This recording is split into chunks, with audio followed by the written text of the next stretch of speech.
Umgomo wezaga. Izaga 1. Nazi izaga zikaSolomoni indodana kaDavide, inkosi yakwa-Israyeli, zokwazi ukuhlakanipha nokulaywa, nokwahlukanisa amazwi okuqonda, nokwamukela ukulaywa kube ngukuhlakanipha, nokulunga, nokwahlulela, neqiniso, nokunika abangenalwazi ukuhlakanipha, nezinsizwa ukwazi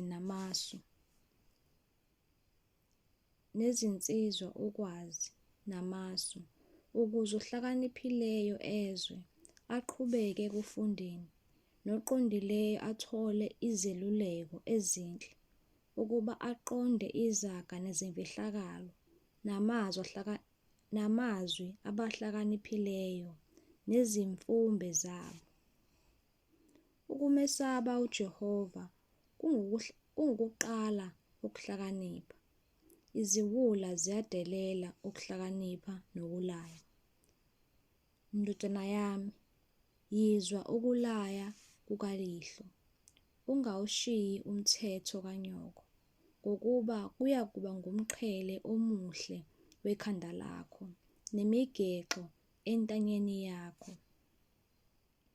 Ndodana yami, uma izoni zikuyenga ungavumi, uma zithi, hamba nathi, siqamakele igazi, sibhacele ngeze ungenacala, sibagwinye besezwa njengendawo yabafileyo, besaphilile njengabahlala egodini.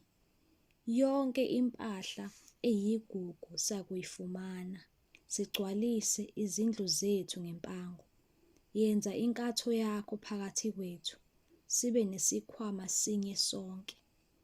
Ndodana yami, ungahambi nazo endleleni, unqande unyawo lwakho emikhondweni yazo, ngokuba izinyawo zazo zigijimela ebubini, zishesha ukuchitha igazi, ngokuba inetha linekelwe ize emehlweni azo zonke izinyoni. Kepha laba baqamakela elabo igazi, babhacela okwabo ukuphila. Zinjalo izindlela zabo bonke abaphanga impango, iyasusa ukuphila komniniyo.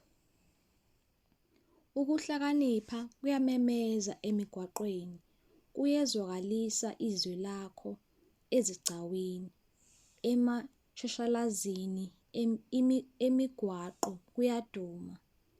Nasezikhaleni zamasango omuzi kuyakhuluma amazwi akho okuthi, koze kube nini iziwula zithanda ubuwula, nezideleli zijabula ukudelela, neziwula zizonda ukwazi na? Buyani ngokusola kwami, bhekani, ngiyakuthulula umoya wami phezu kwenu, nginazise amazwi ami.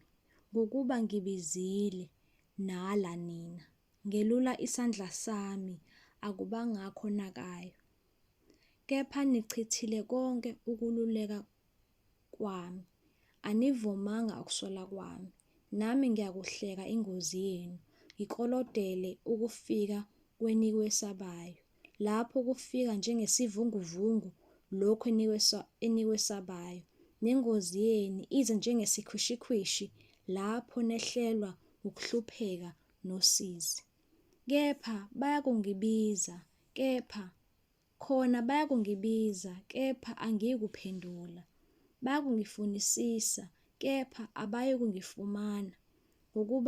Ngenxa yokuba babezonda ukwazi, kabakhethanga ukwesaba uJehova, bengavumanga ukululeka kwami, bedelela konke ukusola kwami. Ngalokho bayakudla izithelo zendlela yabo, basuthe ngamacebo abo, ngokuba ukuhlehla kwabangenalwazi kuyakubabulala, nokunganaki kweziwula kuyakubabhubhisa.